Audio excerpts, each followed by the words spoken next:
se encuentra con nosotros Rebeca Gilat, destacada líder comunitaria y fundadora del grupo Constructores de Lazos Comunitarios. Bienvenida, Rebeca. ¿Cómo estás? Muy bien, muy emocionada, feliz de estar aquí. Primero que nada, muchísimas gracias por concedernos esta entrevista a Enlace Judío. Y bueno, la verdad es que tienes una trayectoria enorme, impresionante y pues toda mi admiración. Antes de comenzar de hablar de tus proyectos, nos gustaría dar un paso atrás y que nos cuentes un poco sobre ti, específicamente sobre tus experiencias. ¿Qué te llevó a dedicarte al trabajo comunitario? Viendo hacia atrás, el hecho de haber sido parte de mi familia. Soy nieta, hija de inmigrantes. Nunca olvidó ni de dónde vienen ni a dónde van. Parece canción. Siempre estaban atentos a qué está pasando en la comunidad judía, tanto como en la comunidad mexicana. A eso agregarle que en mi casa éramos 3 generaciones viviendo juntos. Eso me hacía ver lo que es ser una persona de edad, los padres a la mitad que estaban lo que llamamos generación sándwich y luego las niñas. Éramos 4 hermanas.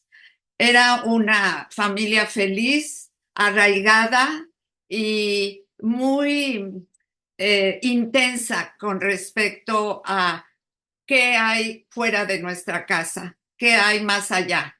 ¿Nos podrías platicar un poco de tu identidad judía, Rebeca? Tengo una memoria cuando tenía yo 6 años que estábamos jugando en la calle, mis hermanas y yo, con los vecinos y éramos las únicas judías. Y recuerdo que en un juego en el que ganamos, los niños de la cuadra vinieron a decirnos, ustedes perdieron porque ustedes mataron a Jesús.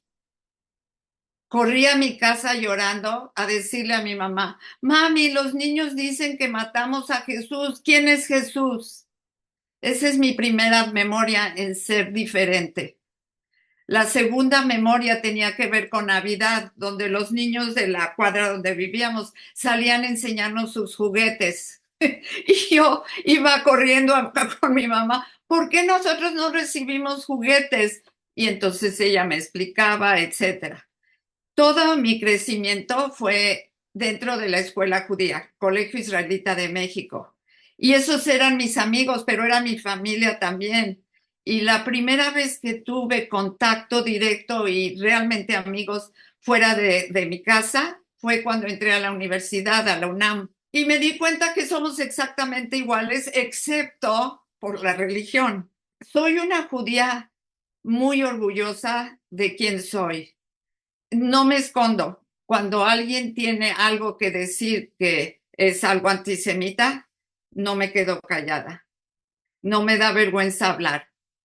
Y soy lo que soy y me siento muy orgullosa, pero al mismo tiempo también acepto que otros tienen otras religiones y que ellos esperan mi respeto. Va y viene. No hay, me respetas a mí, pero yo te odio a ti. Eso no, no sirve. Parte de tu trabajo es justo combatir estos prejuicios y estos sesgos tan impresionantes, ¿no? Contra, por ejemplo, el antisemitismo, edadismo, sexismo, racismo, lo cual me parece muy interesante, Rebeca. Y damos un paso atrás. ¿Cómo es que fundas o de dónde nace la idea de fundar el grupo de constructores de lazos comunitarios o bien Community Bridge Builders? ¿Cómo fue, Rebeca? Nació por 2 sucesos muy dramáticos. El primero fue que aquí yo vivo en una comunidad privilegiada. Somos 17,000 personas de edad avanzada, privilegiadas desde el punto de vista de que es un lugar precioso, estamos protegidos, tenemos servicios. Tú menciona un servicio, aquí lo tenemos. Y un día me llegó un email y una foto con una persona diciendo, me acabo de ver una persona donde vivimos aquí caminando con un uniforme de soldado nazi. Y lo que pasó inmediatamente, esa mujer iba caminando vestida así y un señor que estaba haciendo algo en su jardín la vio y le dijo, oye, ¿qué te pasa? ¿Dónde crees que estás y de dónde crees que vas vestida así? Y ella le dijo, ¿y a ti qué te importa? ¿Que eres un judío basura? Estoy traduciendo, eres un horrible judío, un mendigo judío. Y él le contestó, sí. Y ella dijo, entonces, de haber sabido que me iba a encontrar a uno, hubiera traído mi pistola. En ese momento, alguien iba pasando en su bicicleta, un señor, y paró y fue y trató de arrancarle la suástica. Entonces llamaron a la policía. Y cuando llegó la policía, el que en ese momento era el culpable fue el que trató de quitarle la suástica porque se considera un ataque físico. La segunda cosa que sucedió en una iglesia que está aquí afuera de nuestra comunidad es una iglesia de gente de Taiwán. Hubo un asesinato ahí de alguien que vino con su coche desde Las Vegas y se metió y empezó a disparar y un doctor que se echó sobre el asesino le disparó a él y lo mató. Esos dos sucesos me hicieron que primero llamara yo a todos los líderes de la comunidad judía de mi alrededor para que habláramos de lo primero que sucedió, pero inmediatamente después de la primera reunión pensé, esto no es solamente la mujer llevando la suástica, esto va mucho más allá. Es prejuicios contra todo lo que acaba en ismo y más. Hay que hacer algo. Y así fue como empezó. Y has hecho una gran labor, en verdad Gracias. no, es que es impresionante la labor que has hecho y tú y tu equipo. Y respecto a esto, fuiste reconocida como la Mujer del Año en el año Sí. 2025. Muchísimas felicidades. ¿Para ti Y qué significó? 24 Perdón, 2024, discúlpame. y En 2000, 25. ¿qué significó esto, Rebeca? Está muy bien ser reconocida, pero creo que si lo tomáramos como algo que todos debemos hacer, el reconocimiento es solo ok, buen trabajo, pero el trabajo en sí es lo que me fascina, me fascina. Por ejemplo, Cassandra, algo que muy pocas veces lo menciono. Hay un restaurante mexicano a 5 minutos de mi casa. Y ahora que hay tantos problemas con la policía de ICE, que busca a latinos indocumentados o cualquier persona de color, me he hecho amiga del gerente y de los meseros y de los que, etcétera, y me permiten que vaya yo ahí como si fuera mi oficina y llevo las tarjetas rojas donde dice cuáles reconozca sus derechos de inmigrante y me pongo a repartir ahí y estoy todo el tiempo con mi teléfono porque me avisan de una organización si hay gente ICE que está cerca de donde vivimos para nosotros avisarles que se vayan a sus casas. También me avisan donde hay gente que necesita comida y entonces hay un lugar aquí que es una cocina común donde ellos juntan comida de los supers de diferentes lugares y vamos de voluntarios a dar comida a la gente que viene. Yo tuve que dejar eso porque mi corazón ya no podía, del dolor, de ver gente de edad mayor, gente joven, gente, mamás y papás con sus bebés, viniendo a pedir comida porque no tienen para comer. Vivo a 15 millas de Beverly Hills y de Hollywood y la gente no tiene para comer. No puede uno cerrar los ojos. Entonces, ser nombrado es nada más el postre, pero el trabajo en sí es lo que se necesita. Qué importante que menciones eso, Rebeca, porque creo que eso ha sido el motor de tu trayectoria, ¿no? Justo, Sí. no es los reconocimientos, es qué se está haciendo en acción. Y eso en verdad es una labor tan impresionante, titánica, y yo te preguntaría, ¿cuántos se suben a tu barco? ¿Es fácil, Rebeca, que se Es suban muy a tu difícil. barco? Cassandra, ¿sabes? Una de las lecciones que he aprendido que me molesta tremendamente es cuando hablamos de esto para que la gente lo reconozca.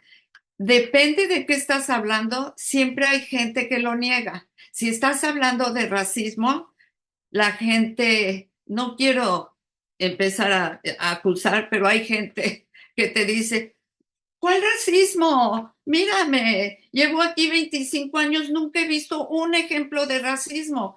Eso me pasó cuando fui a dar una conferencia a nuestro gobierno local.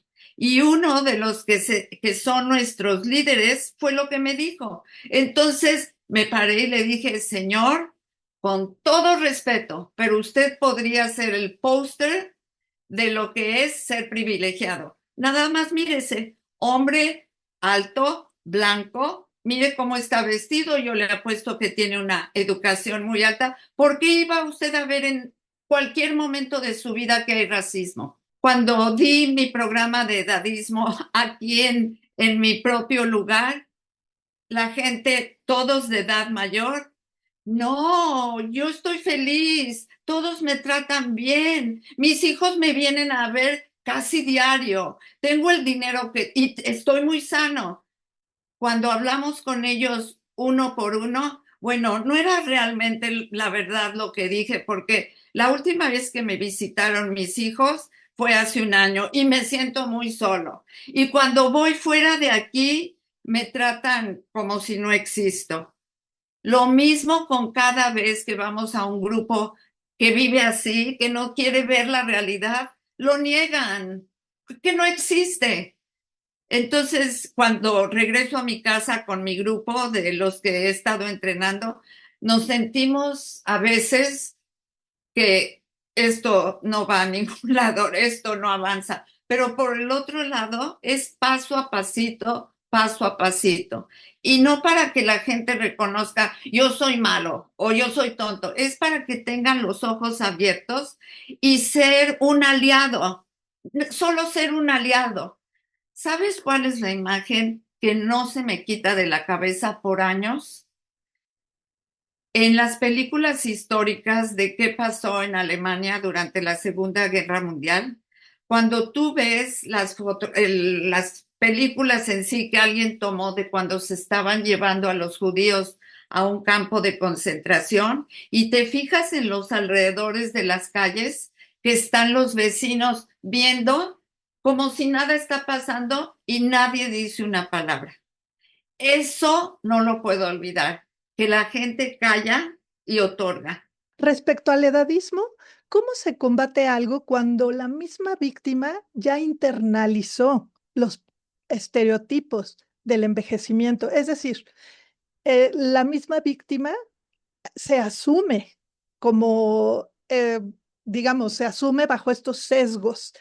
peyorativos del ¿Sí? envejecimiento. En ese sentido, ¿cómo se combate? Me parece aún más difícil, ¿no? Lo primero, nuestra meta es que la gente piense lo que acaba de oír, reflexione y se pregunte a sí mismo, ¿cómo es que pienso yo? Por ejemplo, cuando me veo al espejo y veo una arruga nueva, ¿me siento que menos? Cuando, por ejemplo, voy al doctor y yo le digo, doctor, me duele mucho, como ayer fui al doctor porque me dolía mucho mi tobillo y el doctor me dice, señora, mire, la edad, yo misma le dije, doctor, está usted siendo muy edadista, no tiene que ver con mi edad, de hecho, me duele porque bailé muchas horas.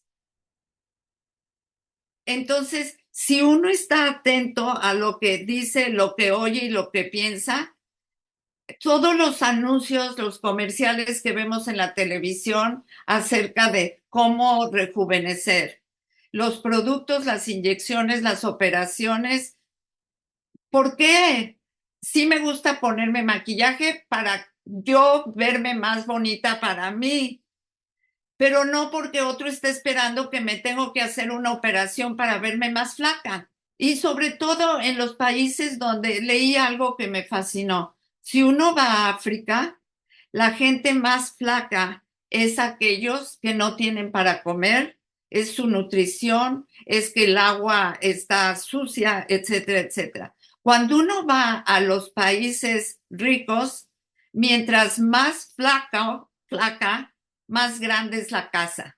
Pues qué palabras tan fuertes, ¿no? Y Sí, reflejan la así es, sociedad de hoy, sí. sí, Para, así es. sí. Y qué fuerte. Y Rebeca, y una pregunta respecto a estas ideas y sesgos tan peyorativos, específico al edadismo, por ejemplo, ¿cuál idea crees tú que es la que más daña o es más nociva? ¿Cuál tú crees que es la más nociva para las personas de la tercera edad? En primer lugar, es que cuando generalizamos, ahorita está de moda decir, tienes que envejecer con éxito. ¿Qué quiere decir eso? Cada quien envejecemos diferente. Y si alguien tiene éxito, quiere decir que alguien es un perdedor. Eso no existe. Toma el ejemplo de Jobs, el que empezó con los teléfonos, etcétera. Llegó a una edad, se enfermó, no lo pudieron salvar, se murió. Entonces, ¿que dejó de ser exitoso y se volvió perdedor? No. Cuando uno compara, si ves las estadísticas, ¿qué pasa a los que llegan a 60, 65, etcétera? No llegamos todos igual. ¿Dónde empieza tu envejecimiento? En el momento en que naciste. ¿Dónde naciste? ¿Quiénes son tus padres? La salud de tu madre que te parió y te crió tiene que ver con muchas cosas desde el principio. Y si eso es mal, muy malo, pésimo, no vas a llegar a los 60 o 65, excepto en casos muy particulares. Los que nacieron en una casa donde los padres son educados, la casa es limpia, hay siempre comida, hay medicinas y tienes alrededor de ti un grupo que te va sosteniendo emocionalmente durante toda tu vida, vas a llegar a los 60, 65, 70 o 90 sano o alegre o medio no tan sano, pero teniendo un sistema que te está soportando. Entonces, hay varias categorías.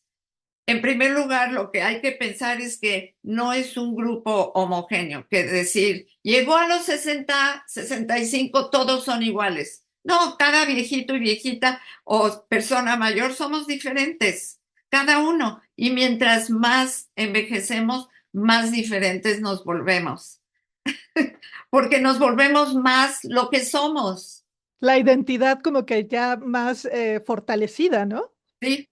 Fíjate, Cassandra, que dentro de 4 años, o sea, 2030, en México va a haber más gente de edad, más adultos mayores que niños entre 0 y 14 años. Y cuando lleguemos al año 2070, va a haber 32%, o sea, 1 de cada 3 en México va a tener de 60 a más. ¡Guau, qué Entonces, dato! es algo que tenemos que tomar en consideración. Por ejemplo, tú llegas a cualquier ciudad, fíjate cómo están las calles y la gente tiene que caminar. ¿Las calles están bien hechas o tienen agujeros? ¿Tienen agua fresca o no tienen agua fresca? ¿Tienen sistema que sostiene a la gente de edad desde el punto de vista social o no? Porque si te vuelves alguien que está solitario, solo, esa es la vida, quedaste solo y no tienes a dónde ir y quién te va a ver, empiezas a decaer, decaer, decaer hasta goodbye. En Japón, por ejemplo, acaban de hacer una nueva regla o ley donde le dicen a la gente que cuando caminan afuera de sus casas, que se fijen si hay casas donde la luz ha estado prendida 24 horas, 24 horas, o el correo y los periódicos se están acumulando afuera de la casa. Y si es así, que hablen a un teléfono especial donde el gobierno manda a alguien a entrar a esa casa. ¿Por qué hicieron eso? Porque la gente habla y dice, me huele muy feo cerca de esa casa. Están encontrando cuerpos de gente mayor que murieron solos una y otra vez. La absoluta soledad, Qué fenómeno tan tremendo. ¿Y ese fenómeno tú crees que está en crecimiento, Rebeca? Fíjate lo que es ahora la familia y lo que era antes. Antes era, como en mi caso, abuelos, padres, hijos. Debido a la economía y otras oportunidades o por la buena economía que queremos tener un buen trabajo o por la mala economía que tenemos que dejar nuestro lugar, como los inmigrantes que vienen aquí de México, de Centroamérica, etcétera, se queda atrás o la mamá o la abuela. Y ese es otro fenómeno muy triste. Si se va el hijo y dejó, por ejemplo, a la mamá sola y ya tenía hijos, los hijos se van a quedar con la abuela. Igual si era la mamá y la abuela se quedó con los hijos. Después la mamá en Estados Unidos le fue bien, ya puede traer a los hijos. La abuela se queda sola. No solo eso, la abuela crió a los hijos y ahora siente que se fue primero la hija, ahora los nietos que eran sus nuevos hijos. Y los niños que crecieron con la abuela llegan con la mamá, la que no conocen casi, y entonces extrañan a la abuela. Hay tantas formas de la soledad en la que muchos, gente de edad envejece, muchas nuevas formas. Tuvimos aquí una visita del gobierno de Corea del Sur, donde vinieron a preguntarnos cómo vivimos aquí, qué hacemos con Community Bridge Builders. La razón por la que vinieron es porque por primera vez en Corea del Sur les está pasando que la gente de edad vive sola por primera vez y los agarró de sorpresa. Entonces quieren ver cómo remediar eso y vinieron a ver donde nosotros vivimos como un ejemplo de qué se puede hacer para dar apoyo a la gente de edad. Pero la verdad es que tienes que ser privilegiado para llegar aquí. Tú eres creadora del programa Edadismo Haciendo lo Invisible Visible. Sí, ¿Esta iniciativa en qué consiste? en exactamente eso. Esto, ¿no? Ajá. En educar, creamos un video y un manual para entrenar a entrenadores. Todo el programa, de principio a final, está hecho por gente de edad. Las historias son historias verdaderas, las probamos, hicimos evaluaciones. Los actores y actrices, excepto por tres, todos los demás son gente de edad. Y todo está tomado de investigaciones reales, no es que lo inventamos, es investigaciones. Yo profesionalmente, mi doctorado es en gerontología y trabajé con otras dos gerontólogas en empezar la creación de eso, basado en las investigaciones que nosotros conocíamos, cajas y cajas de artículos de investigaciones. Y de eso el resultado fue este programa y ahora lo tenemos en español. Entonces estoy emocionadísima que vamos a llevarlo a México en agosto. ¿Nos podrías platicar un poquito más de eso, Rebeca? Viene para agosto, Sí, acá a México. ¿Cómo va a estar? ¿Cómo lo van a presentar? ¿Nos podrías platicar un poquito de eso, sí, por favor? vamos a estar, bueno, voy a estar en 5 lugares. La Universidad Ort, en la Sinagoga Betel, en el Centro Deportivo Israelita, en el CDI, y después estamos invitados a presentarlo en el FES y en el Instituto Nacional de Geriatría y por el Gobierno de México. Entonces es un gran honor como estar ahorita aquí contigo y tenemos una gran ansiedad porque no queremos que nos vean, ya llegaron los gringos. El edadismo es mundial, no tiene que ver de dónde vienes, es un problema mundial que no es reconocido. Es reconocido, por ejemplo, por la ONU, es reconocido por muchas otras organizaciones, pero no es algo con lo que vivimos dándonos cuenta de lo que nos pasa cuando llegamos a esta edad y cuando estamos yendo hacia allá. Por ejemplo, cuando yo hice mi carrera de gerontóloga, cada vez que me invitaban a hablar decía yo, los años dorados, la época para retirarse. Cuando uno llega es muy diferente, muy diferente. Y la primera vez que me di cuenta, bueno, me di cuenta de lo mismo dos veces. La primera vez, cuando llevé a mi mamá, me vino a visitar y fuimos al restaurante. Y me preguntaban a mí qué va a querer ella. Perdón. La segunda vez, cuando me pasó a mí, que yo fui con mi familia al restaurante y les preguntaban a ellos qué quiero yo.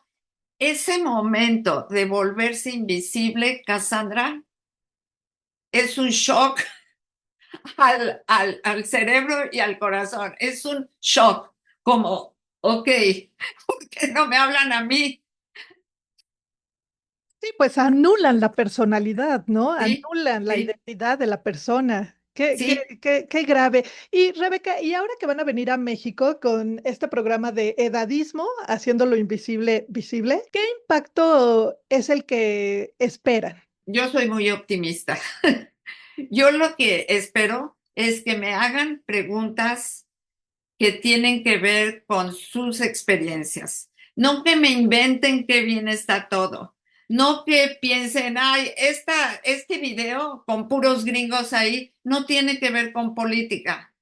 Espero que les dé algo que pensar, algo que intuir, algo que les dé la fortaleza para hablar. Cuando algo sucede, di qué está sucediendo. Si te das cuenta, dile a tu doctor. Hablé con mi doctor y le dije, doctor, hay que hacer una conferencia con el programa de edadismo. Y él me contestó, Rebeca, yo te tengo mucha confianza, así es que te voy a decir, los doctores no queremos oír eso. No queremos oír que no los tratamos bien, que no les damos suficiente tiempo o que les decimos es solo por tu edad, ¿ok? Bueno, y me imagino que van a llegar acá a Ciudad de México y verdaderamente creo que se les pueden subir a los barcos bastantes personas. Es decir, Yo espero, yo espero, sí. porque tenemos todo un entrenamiento que podemos hacer ya sea en 3 horas, 2 horas, 1 hora, pero esta vez no vamos a entrenar gente porque se necesita una preparación especial. Por ejemplo, cuando estamos haciendo un entrenamiento, digamos de 3 horas, enseñamos el video que tiene 4 viñetes, 4 historias, y cada historia es diferente. Y entre cada historia damos a los participantes ciertas preguntas especiales para que piensen qué es lo que acaban de ver, qué es lo que sucede en sus propias vidas y qué pueden hacer. Entonces, por ejemplo, si ahorita estamos invitados a esos 5 lugares, no hay tiempo para sentarnos 3 horas y hacer eso. En un lugar me dijeron que va a haber 100 personas. Es un grupo demasiado grande, pero cuando lo hacemos en grupos pequeños, es tan interesante ver cuáles son las discusiones, cuáles son los reportes que nos dan cuando hablan entre ellos, no cuando hablan en público, donde todo se convierte perfecto, pero cuando hablan de ellos. Antes de hacer este programa, hicimos un programa que se llamaba Speak Up, habla, o ¿cómo podríamos traducir? Cuando uno oye algo que no es positivo, en lugar de quedarte callada, tú informas o contestas o defiendes. ¿Cómo? Lo hablas, Exacto. lo verbalizas, lo expresas. Exacto. Entonces, primero hicimos eso. Ahora estamos haciendo edadismo para poner los dos juntos, para que la gente reaccione y se dé cuenta de lo que la otra persona dijo, porque muchas veces hablamos sin oírnos. Entonces, para darte un ejemplo, si tú oyes que alguien dice, ay, ese judío siempre quiere bajarme el precio, por ejemplo, sí, en una tienda. Entonces, preguntar, perdone, ¿usted conoce mucha gente judía? ¿Ha tenido esa experiencia? La mayor parte de las veces sería, no, pero yo sé que este fulanito, eso le pasó. Repetir lo que acabas de oír al que lo acaba de decir ayuda muchísimo. Cosas así enseñamos. Eso nos lleva justo a otra pregunta, porque aparte tú, además de toda esta trayectoria que tienes y además lo que estás haciendo, también enseñas bailes israelíes Sí, y a personas de la tercera edad, ¿cierto? ¿Nos cierto. podrías platicar un poco de eso? El baile es mi pasión y lo que he aprendido es que a través de la música y el baile puedo romper barreras. Y doy aquí clases de baile, bailes israelíes y bailes latinos en line dance. Y lo que es increíble es que la clase me cuesta mucho trabajo cuando tenemos juntas donde hablamos, que traer gente de otras religiones, razas, colores, pero cuando doy mis clases de baile, los dos salones están llenos de gente de todo el mundo, gente de Asia, gente árabe que llega a los bailes israelíes, latinos, de todos, americanos, y se vuelve un grupo. Una vez al año tenemos un festival donde presentamos los bailes y hacemos bailes de 12 países diferentes. Yo soy la maestra de bailes de Latinoamérica y bailes israelíes, pero llega una persona que da un show de baile egipcio, baile africano, etcétera, etcétera. Y ahí es donde estamos todos juntos a través del baile y la música. Entonces, con respecto, y si no te importa que me mueva yo a El Salvador, una experiencia que tuve con la música. Por favor, Rebeca. Trabaja- Trabajaba yo para la Cruz Roja Americana y entonces daba yo clases a las Cruces Rojas de Centroamérica y Sudamérica y una vez las Naciones Unidas me pidió que diera clases en VIH-Sida para los grupos africanos. Pero una vez recibí una invitación del gobierno de El Salvador cuando todavía era el final de la guerra civil y me pidieron que fuera yo a dar una presentación, un entrenamiento de una semana completa de prevención del VIH-Sida. Y me dijeron, pero en la clase va a estar gente del ejército y gente de la guerrilla, juntos, tienen en el mismo cuarto. Y yo pensé, ok, con dos condiciones. Una, que nadie puede traer armas y la segunda es que no pueden ponerse ningún uniforme, que uno no pueda ver el uniforme del otro. Me dijeron, ok, el primer día los de la guerrilla se sentaron en un lado del salón, en la otra los del ejército. Al segundo día lo mismo. Al tercer día uno que otro empezó a... El cuarto día ya las distinciones no existían. El quinto, sexto y séptimo día éramos amigos. ¿Y cuál fue el secreto? Que en las noches, en la tarde, cuando acababa el entrenamiento, poníamos música y bailábamos. Entonces fue algo espectacular. El último día para la graduación les dije, ok, nos dividimos en diferentes equipos sin contar quién vino de dónde, y tienen que hacer una mini presentación que tiene que ver con VIH-Sida y no puede ser nada, usar nada que no esté en este cuarto.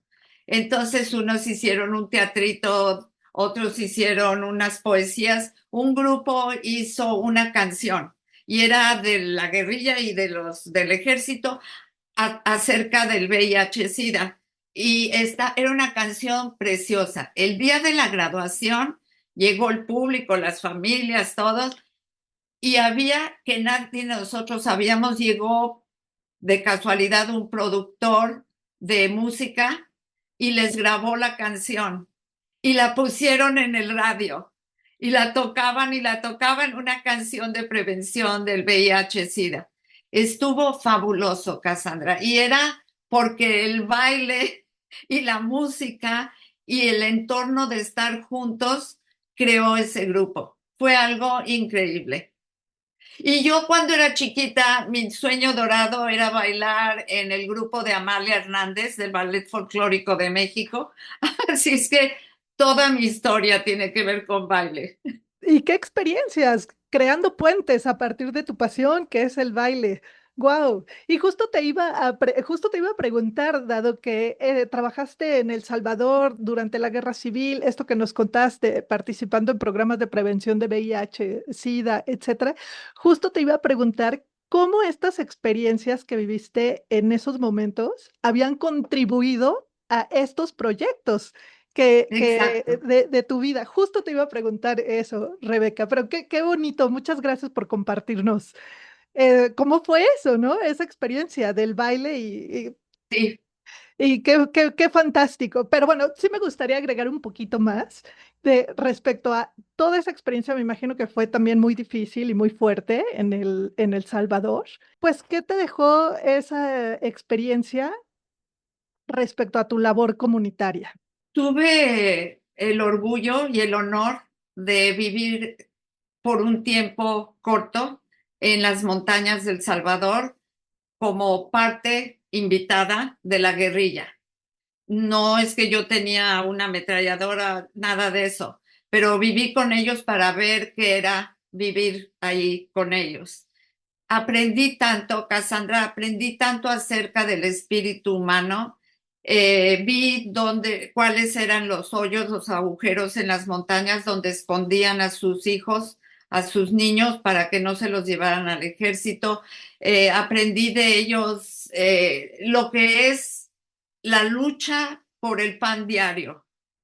Aprendí de ellos cuando vivía yo con ellos, exacto fue el tiempo que abrieron su primera clínica con una enfermera en las montañas y estaba yo invitada al baile y me dio mucha risa que estábamos bailando y algunos de los guerrilleros bailaban con sus ametralladoras puestas y yo pensaba, ok, espero que esto sea un lugar seguro porque no estaba yo muy cómoda, pero el baile con la enfermera, las monjas del pueblo, los curas, los guerrilleros, los niños, los perros, los burros y yo.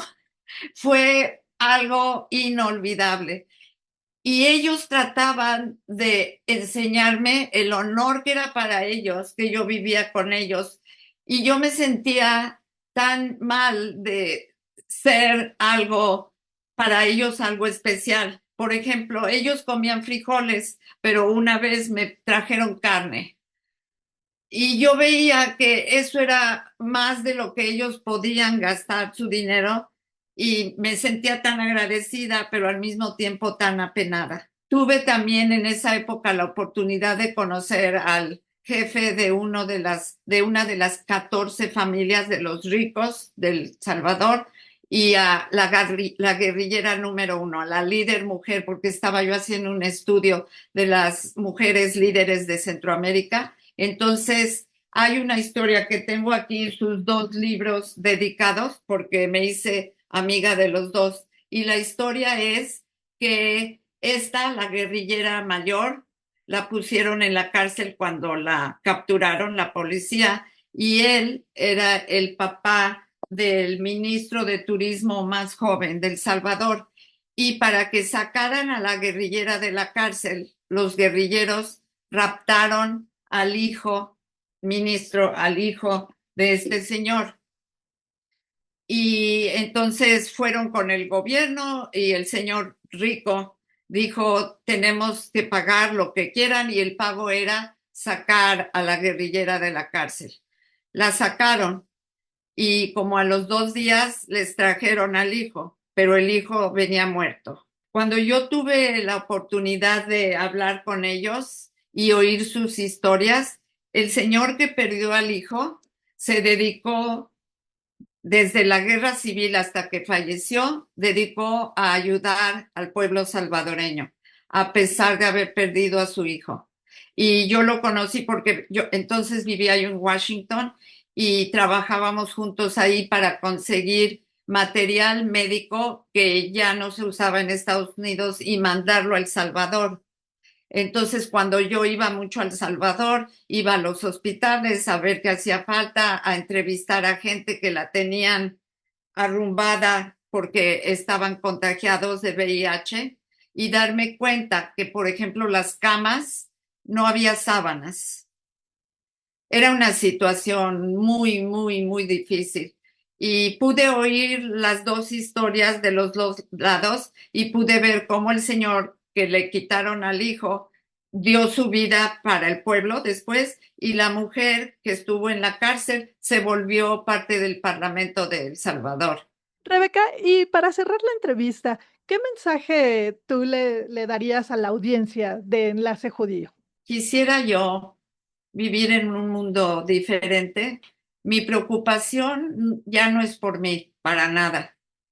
Mi preocupación es por nuestros hijos y nuestros nietos. Eso me preocupa todos los días. Lo que les estamos dejando, lo que les estamos haciendo, lo que no podemos enseñar porque están enfrente del teléfono o de la computadora. Es un mundo diferente y que les enseñen baile, que les ofrezcan una vista diferente de lo que puede ser, que los gobiernos entiendan que todos, la diferencia entre los ricos y los pobres se está haciendo mayor y mayor. Y no quiero que si alguien escucha esto que piensen, esa es una socialista comunista mujer que no me interesa. No tiene que ver con la política, tiene que ver con que si todos estamos mejor, todos vivimos mejor. Si hay menos diferencia, no es que les quitemos a los que tienen para dárselos, es que hagamos que todos estemos mejor. Y yo quisiera darte un mensaje de decirte, ay, es que todo está perfecto. Si todo estuviera perfecto, yo estaría bailando 24 horas al día en lugar de estar haciendo los programas de edadismo y de racismo y todo lo demás. Exacto. Pues muchísimas Extraño gracias. México tremendo. Pero ya casi vienen para acá, Rebeca, ya casi vienes para acá. Bueno, tú y tu equipo, ¿no? ¿Cierto? Los esperamos para agosto. ¿Cierto? ¿Tienes, Perfecto. tienes las fechas? ¿Pero las tienes a la Va mano? a ser del 18 de agosto al 24. Es martes, miércoles, jueves, viernes Viernes, y ok. luego lunes. Y cada día es en otro lugar. Empieza en el CDI, después el Betel, después la ORT, después el Instituto Nacional de Geriatría y el último es en el CEF Zaragoza. Perfecto, pues acá los esperamos. Rebeca, muchísimas gracias, de verdad, te doy un agradecimiento de parte de Enlace Judío porque qué deliciosa charla, qué gran entrevista y qué gran trayectoria tienes, Rebeca. Mil Muchas, gracias. muchas felicidades y muchísimas gracias, Rebeca. Gracias a ti, Cassandra. Eres fabulosa y gracias por esto, darme esta oportunidad y por tu dulzura y calidez. Gracias.